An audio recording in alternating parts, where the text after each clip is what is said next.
Hey guys, what's up everyone? Welcome or welcome back again to another video tutorial lesson from the Apex Predator Billiards Training Club. My name is Apex Elenio, your aspiring professional pool player and pool instructor. Now we are back at it again on the practice table with yet another 10-ball break and run analysis. Of course, this was not one of my most successful break and runs, but it of course had some positives, it had some negatives. But as a student of the game and a student of your own game, it's important that we are able to make mental notes of our mistakes as we move forward to developing our game. Of course, this video highlights the positives such as proper positional play, analysis of the rack, executing and planning my intent. But of course, I missed some uncharacteristic shots due to frustration, of course due to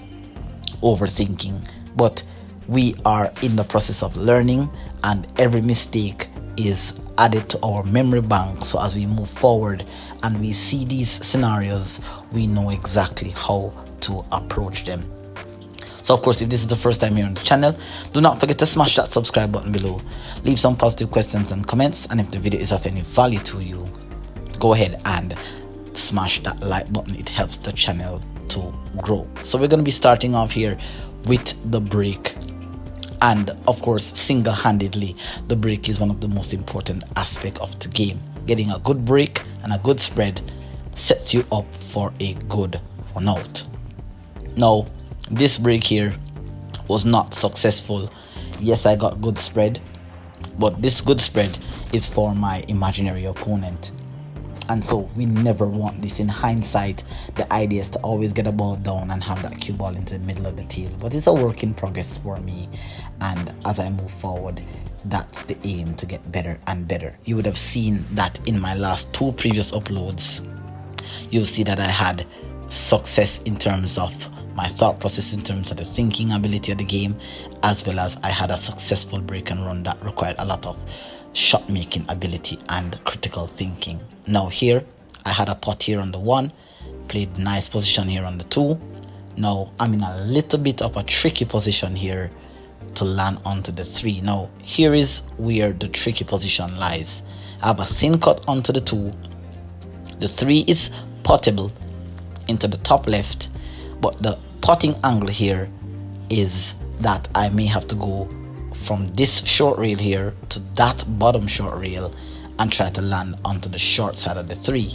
Now obviously here I didn't think through all my options, because of course I could have potted the 2, go down to the short rail and back up to middle of the table, but I didn't really want to risk the cue ball moving too much on the table. I chose the short side position, and of course inadvertently I used the incorrect speed and I didn't use the correct spin to get position. I was risking, well, I didn't really want to risk bumping into the 9 with the inside spin, or perhaps cramming off the 9, maybe leaving myself nasty. So you will see here that I'm a little bit disappointed with my intent. I didn't execute what I really wanted to. But obviously guys, you'll realize that a lot of the times when you're playing rotation pool, you're gonna have to be a very creative player. Your shot making ability and your ability to recover from bad positions are going to be key when it comes to becoming a very strong player. Now obviously I've landed badly here on the 3, not ideal, but I still have a pot here on the 3, and the position on the 4 is not very difficult to attain. Now it's a tough pot, and what makes the pot so tough is the fact that I have to get position here on the 4. Now there's a problem with the 5 ball, because I have a 5-8 combo. It is not well lined up, so I will have to think about that depending on the position that I land here on the 4. So let's have a look here. I'm going to be potting the 3 into this bottom left here, and just coming right back over here for the 4. Hopefully the speed of the table gets me into nice position here. Now I did overcut that 3 slightly. I should have cut that 3 a little bit thicker, which would have made the pot a bit easier on the 4. But of course the position from the 2 to the 3 caused or made it very difficult for me to land from this 3 back onto the 4. Now here I'm already assessing the position that I need to get on the 5-8 combo. It's a little bit tricky.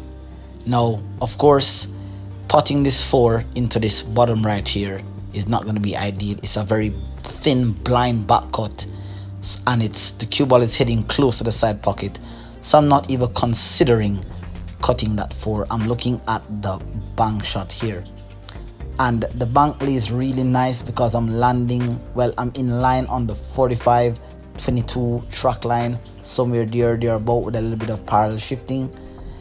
But also here, that getting position here on the short side of the 5 is also liable, very viable here. Now if I could actually bank and stop, I would still have a fairly good combo here on the 5-8. But let's just see what happens after the bank here. Really nice clean bank shot here, drawing to the short side position. You'll see that the shot was very much intended, but you'll also realize here, according to the replay, that this bank shot here was helped due to a jump. The rails are a little bit weird on my table. I have to make do with what I have. Everything is not perfect as how I want it to.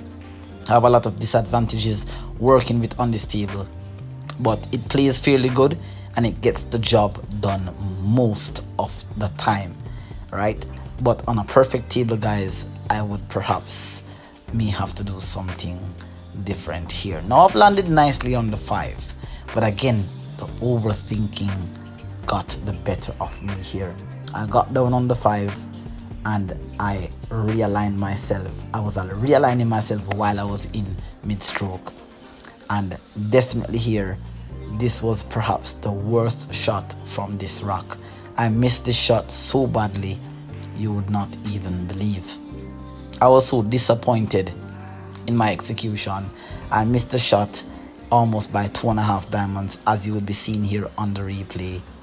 I was very much annoyed because after executing such a great bank shot there and landing on a pinpoint perfect position here on the 5, it was very disappointing to miss the shot that badly. And these are some of the uncharacteristic mistakes that we may make during our game, during our practice.